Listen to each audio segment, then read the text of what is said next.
తప్పకుండా గెలిచి తీరాల్సిన quarter final లాంటి మ్యాచ్లో భారత్ విజయం సాధించింది. కానీ ఈ విజయం అంత ఈజీగా రాలేదు.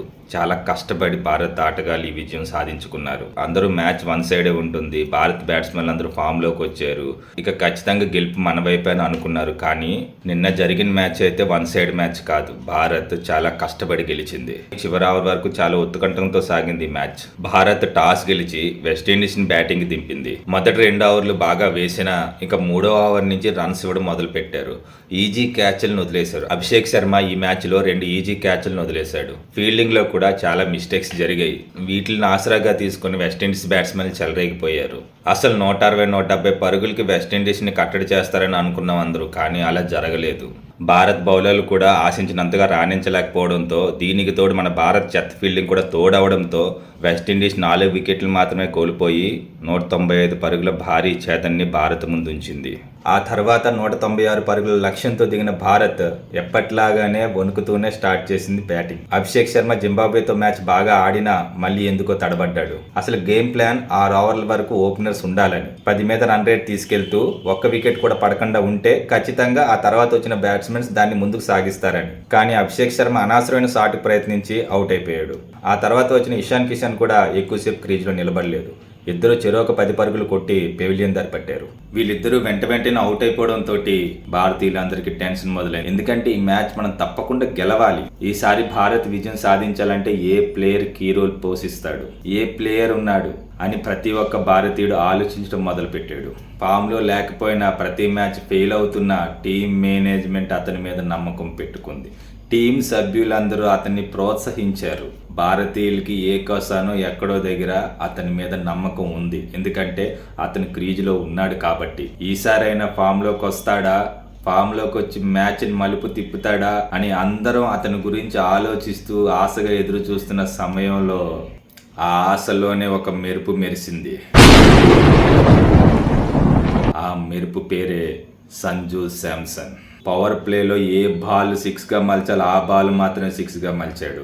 మంచి కవర్ డ్రైవ్ షాట్స్తో, స్ట్రైట్ డ్రైవ్ షాట్స్తో తన యొక్క క్లాసిక్ స్టైల్ని మళ్ళీ జనాలందరికీ చూపించాడు. అంతే, ఫోకస్ అంతా సంజు శాంసన్ మీద పడింది. ఎందుకంటే ఇలాంటి ప్లేయర్ నించుంటే చివరి దాకా ఉండిపోతాడు. ఏ టెన్షన్ ఉండదు. ఈ వికెట్ని అడ్డు పెట్టుకుని మిగతా వాళ్ళు కొట్టొచ్చు. అందుకని సంజు శాంసన్ అనేవాడు చాలా ఇంపార్టెంట్ ప్లేయర్. స్టాండర్డ్ ఇవ్వాల్సిన టైంలో స్టాండర్డ్ ఇస్తాడు. హిట్టింగ్ మూమెంట్ వస్తే హిట్ చేస్తాడు కూడా. గంభీర్ గేమ్ ప్లాన్ ఇది. కానీ సంజు శాంసన్ ఫెయిల్ అవుతూ రావడంతో ఇషాన్ కిషన్ని, అభిషేక్ శర్మని ఓపెనింగ్ దింపడం జరిగింది. ఈ రోజుతో గంభీర్ ఆశ కూడా నెరవేరిందని అనుకోవాలి. రైట్ అండ్ లెఫ్ట్ కాంబినేషన్, ఇటువైపు powerful hitter Abhishek Sharma, classic powerful batsmen Sanju Samson. ఈ కాంబినేషన్ కోసమే సూర్యకుమార్ యాదవ్, గౌతమ్ గంభీర్ ఎదురు చూశారు. జింబాబ్వేతో జరిగిన మ్యాచ్ ఇతనికి స్టార్టప్ కింద ఉపయోగపడింది. ఒక కాన్ఫిడెన్స్ క్రియేట్ చేసుకోగలిగాడు. దీన్ని వినియోగించుకొని సంజు శాంసన్ వెస్టిండీస్తో జరిగిన మ్యాచ్లో చెలరేగాడాడు. అసలు ఎక్కడా కూడా లైఫ్ తీసుకోలేదు. ఎక్కడా కూడా అనవసరమైన షాట్కి ప్రయత్నించలేదు. ఒకవైపు వికెట్లు పడుతున్నా భయపడలేదు. సంజు శాంసన్ తన ఆట మీదే కాన్సన్ట్రేషన్ పెట్టుకున్నాడు. చేజింగ్ ఎలాగైనా చివరి దాకా ఉండాలని డిసైడ్ అయ్యాడు. అలాగే చెలరేగాడాడు.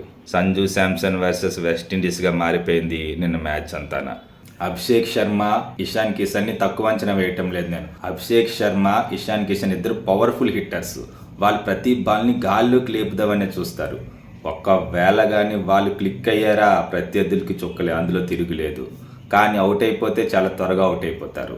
వాళ్ళ యొక్క ఆలోచన తీరంతా బాల్ని గాల్లోకి లేపుదామనే ఉంటుంది. మీరు సంజు శాంసన్ గారిని నిన్న గమనిస్తే 50 అయిపోయిన తర్వాత అందరం ఊహించింది ఇంకా కొడతాడులేని. కానీ మళ్ళీ గార్డ్ తీసుకొని తన నార్మల్ బ్యాటింగ్ ఆడాడు. అక్కడి నుంచి మళ్ళీ లాస్ట్ ఓవర్ వరకు బాల్ని పైకి లేపలేదంటే దట్ ఈజ్ డెడికేషన్.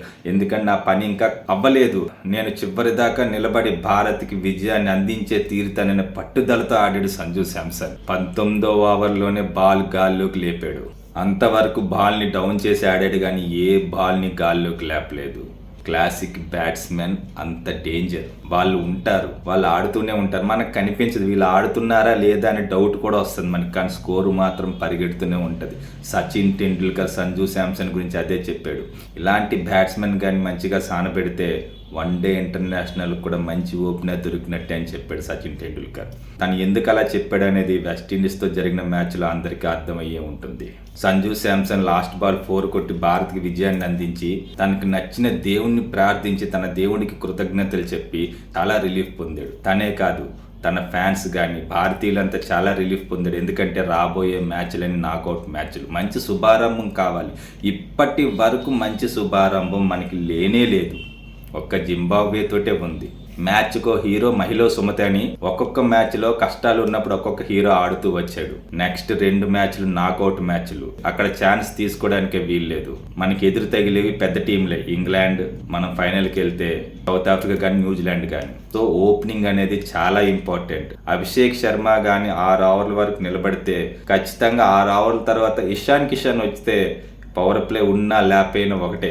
ఈసారైనా గేమ్ ప్లాన్ ని బాగా అనుసరించి అభిషేక్ శర్మ తొందరపడకుండా ఆడితే భారత్ విజయావకాశాలు 100 to 100% ష్యూర్. భారతదేశంలో క్రికెట్ అనేది రిలీజియన్, ఒక మతం లాంటిది. వీళ్ళంతా పోరాడాల్సింది భారత్ ని గెలుపు తీరాలకి చేర్చడమే. T20 వరల్డ్ కప్ గెలుచుకోవడానికి భారత్ ఇంకా 2 అడుగుల దూరంలో మాత్రమే ఉంది. ముందు మ్యాచ్ల్లా కాకుండా ప్రతి ప్లేయర్ ఈ నాకౌట్ మ్యాచ్ల్లో వాళ్ళ యొక్క సత్తా చాటి భారతదేశానికి గర్వించదగ్గ విజయాన్ని అందిస్తారని మనసారా కోరుకుంటూ ప్రతి భారతీయుడు ఆశ నిలబెడతారని ఆశిస్తూ జై హింద్.